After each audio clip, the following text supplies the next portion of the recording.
Nimitz looked at the bright side. He says the Japanese just blew it. They didn't get our oil, and they didn't get our yards. 70 years ago, Japan was preparing to declare war on the United States. Training for the attack started in the spring of 1941 under the command of Admiral Chuichi Nagumo. Nagumo's fleet included all 6 carriers in the Japanese Navy, 24 other vessels, and a separate group of submarines to sink American warships that escaped the carrier strike force. Sunday morning in Honolulu was for sleeping in, making pancakes, and going to church. People living on the island of Oahu paid little attention to the hum of planes in the distance, believing they were part of an Army or Navy drill. 130 vessels of the U.S. Pacific Fleet were parked at their moorings, except the Pacific Fleet's 3 aircraft carriers. The Japanese strike force took up position 230 miles north of Oahu. Early December 7th, there were men at their posts on base manning the watch. At 6:40 a.m., the destroyer USS Ward identified the conning tower of a Japanese submarine off the coast of Pearl Harbor. The Ward attacked and sunk the submarine. They reported the sinking as a routine event.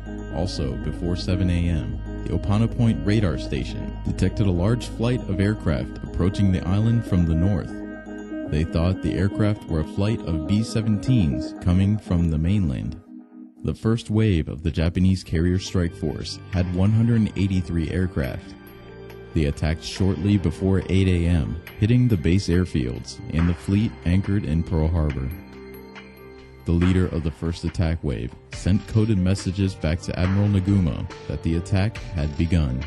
When there was not a single U.S. Army or Navy plane responding, he radioed Tora, Tora, Tora, meaning tiger, tiger, tiger. These code words meant the surprise had been achieved. Army Air Corps airplanes, parked wing to wing as defense against possible sabotage, were parked at the airfields of Hickam, Wheeler, and Bellows. Naval aircraft were lined up at Ford Island and Kaneohe Bay Naval Air Stations. Marine aircraft were parked at Ava Marine Corps Air Station. The airfields were hit hard, destroying the aircraft before they could rise to intercept the Japanese. Hundreds of planes were destroyed on the ground, and hundreds of men were killed or wounded. The primary targets were the more than 100 ships anchored in Pearl Harbor, including the 8 battleships.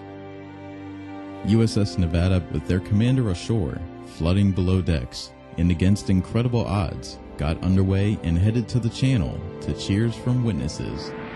The ship survived 3 bomb hits and kept moving, but the possibility of blocking the channel forced her courageous crew to beach the ship.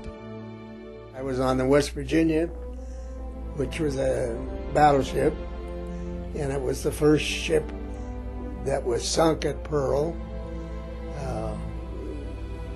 Many of the battleships were in the harbor, and half of them got sunk and half of them didn't, but I was on the first one down.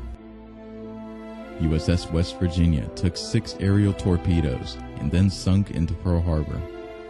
USS Oklahoma, hit by 9 torpedoes, capsized in less than 12 minutes. Couldn't see a thing. It was black, black, black, dark, dark. And so I just tried to, there were bodies floating all around me. And then I saw a light. Hundreds of men were trapped below decks. Some were trapped for more than 25 hours and rescued. 429 lost their lives. We were down about 50 feet deep in the depths of Pearl Harbor. I swam and swam and swam, and finally got to the surface, and there was burning fuel oil all around me. At about 8:10 a.m., an armor-piercing bomb hit USS Arizona's forward ammunition magazine. The explosion and fire instantly killed over 1,000 crewmen. The repair ship USS Vestal was moored to Arizona. The explosion and fireball burst 500 feet in the air, blew men off nearby ships, and snuffed out the flames on the Vestal, saving the repair ship. A second wave of 170 Japanese planes arrived at 8:40 a.m. and was met with gunfire. The strike force continued to pound the airfields, Battleship Row, and the shipyards. At 10 a.m., the attack was over. Admiral Nagumo did consider a third attack, but knowing the absent U.S. carriers could pose a threat, he ordered the force home. The Admiral felt the 2 waves of attack had neutralized the Pacific Fleet, which was the objective. 21 vessels, including all 8 battleships, were sunk or damaged. 170 aircraft were destroyed, and 150 were damaged. American loss of life totaled 2,390 military personnel and civilians, 1,177 men. Nearly half the fatalities died on USS Arizona. The Japanese lost 29 aircraft, 5 midget submarines, and 65 men were killed. Surprisingly, a lot of people don't realize that we only lost 2 battleships. We lost Oklahoma and Arizona. Within weeks, 3 battleships were returned to service. Eventually, all but 3 of the ships sunk or damaged were completely repaired and returned to duty. The attack united a nation behind a complete commitment to victory in World War II. 44 months of war followed the attack on Pearl Harbor, and sea power determined the course of the struggle. There was a decisive shift in naval warfare, from the battleship to the dominance of carrier-based aircraft in the submarine. Japanese naval forces spearheaded their conquest of Southeast Asia and the Western Pacific, where they were blunted by U.S. Navy ships and aircraft in the battles of Coral Sea and Midway. This led the way to U.S. victories on Japanese-occupied islands, and ultimately to U.S. victory in the Pacific on August 15, 1945. Throughout the latter half of the 20th century, America grew into a world superpower, with the responsibility to safeguard freedom and to answer the call when and where threatened. Our nation is grateful and indebted to those who gave their lives on December 7, 1941.